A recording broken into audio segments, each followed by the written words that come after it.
بسم اللہ الرحمن الرحیم۔ محترم سامعین، آج آپ کو بتائیں گے کہ صدقہ کے فائدے اور اس کی برکات کیا ہیں۔ اللہ رب العزت قرآن کریم میں ارشاد فرماتے ہیں، لَن تَنَالُوا الْبِرَّ حَتَّى تُنْفِقُوا مِمَّا تُحِبُّونَ، کہ تم اس وقت تک مکمل خیر کو حاصل نہیں کر سکتے جب تک کہ تم اپنی محبوب چیز اللہ کے راستے میں خرچ نہ کر دو۔ حضرت ابو ذر غفاری رضی اللہ تعالی عنہ نے حضور اکرم صلی اللہ علیہ وسلم کا ارشاد مبارک نقل کیا ہے، فرمایا کہ جو مال بھی بچے وہ صدقہ کر دو۔ پوچھا گیا جس کے پاس مال نہ ہو، تو فرمایا کہ بچا ہوا کھانا ہی صحیح وہ صدقہ کر دے۔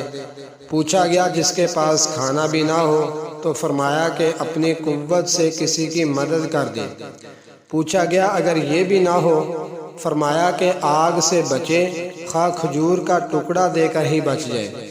پھر پوچھا گیا کہ اگر یہ بھی نہ کر سکے، تو فرمایا پھر اپنے آپ کو قابو میں رکھے، کسی پر ظلم نہ کرے۔ حدیث مبارکہ میں آتا ہے کہ جب سورج طلوع ہوتا ہے تو اس کے دونوں طرف دو فرشتے مقرر ہوتے ہیں جو یہ آواز لگاتے ہیں، اس آواز کو جنات اور انسان کے علاوہ سب زمین والے سنتے ہیں۔ فرشتے کہتے ہیں کہ اے لوگو، اپنے رب کی طرف دوڑو، بے شک تھوڑا مال جو پورا ہو جائے اس زیادہ مال سے بہتر ہے جو غفلت پیدا کر دے۔ اور دو فرشتے یہ آواز لگاتے ہیں، اے پروردگار، اپنا مال نیک کاموں میں خرچ کرنے والے کو جلدی اور اچھا بدلہ عطا فرما، اور ایسے موقع پر بخل کرنے والے کے مال کو تباہ و برباد کر دے۔ حضور اکرم صلی اللہ علیہ وسلم نے فرمایا، سخاوت ایک ایسا درخت ہے جس کی جڑ جنت میں ہے اور اس کی شاخیں دنیا میں لٹک رہی ہیں۔ جو شخص اس کی کسی شاخ کے ساتھ بھی چمٹ گیا، وہ شاخ اس کو جنت کی طرف کھینچ لے گی۔ اور بخل بھی ایک درخت ہے جس کی جڑ دوزخ میں ہے اور اس کی شاخیں بھی دنیا میں لٹک رہی ہیں۔ جو شخص بھی بخل کی کسی شاخ کے ساتھ چمٹ گیا تو وہ اس کو دوزخ کی طرف کھینچ لے گی۔ فرمایا کہ بخیل اللہ سے بھی دور ہے، جنت سے بھی دور ہے، لوگوں سے بھی دور ہے اور دوزخ کے قریب ہے، جبکہ سخی اللہ کے بھی قریب ہے، جنت کے بھی قریب ہے، لوگوں کے بھی قریب ہے، جبکہ دوزخ سے دور ہے۔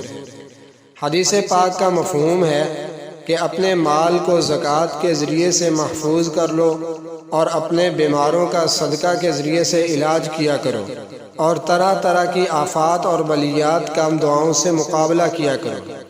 فقیہ ابو لیث سمرقندی رحمہ اللہ فرماتے ہیں کہ صدقہ ضرور کرنا چاہیے، چاہے کم ہو یا زیادہ، کیونکہ اس میں 10 پسندیدہ باتیں پائی جاتی ہیں۔ 5 باتیں دنیا میں پائی جاتی ہیں اور 5 آخرت میں ہوں گی۔ دنیا کی 5 باتوں میں پہلی یہ ہے کہ بندے کا مال پاک ہو جاتا ہے، جیسا کہ حضور اکرم صلی اللہ علیہ وسلم کا ارشاد مبارک ہے کہ تجارت میں فضول باتیں، جھوٹ اور قسمیں اور دھوکہ بازی یہ مل جاتی ہیں، لہٰذا صدقہ کے ذریعے اس کو پاک کر لیا کرو۔ دوسری بات یہ ہے کہ بدن گناہوں سے پاک ہو جاتا ہے، جیسا کہ اللہ رب العزت کا ارشاد مبارک ہے، خذ من اموالہم صدقۃ تطہرہم وتزکیہم بہا، کہ آپ ان کے مالوں سے صدقہ لیجئے جس کے ذریعے سے آپ ان کو پاک صاف کر دیں گے۔ تیسری بات یہ ہے کہ صدقہ کرنے سے بیماریاں اور آفتیں دور ہو جاتی ہیں، جیسا کہ حضور صلی اللہ علیہ وسلم نے فرمایا کہ اپنے بیماروں کا صدقہ کے ذریعے سے علاج کیا کرو۔ چوتھی یہ ہے کہ صدقہ دینے سے مسکین لوگ خوش ہوتے ہیں، اہل ایمان کو خوش کرنا یہ بھی ایک بہترین عمل ہے۔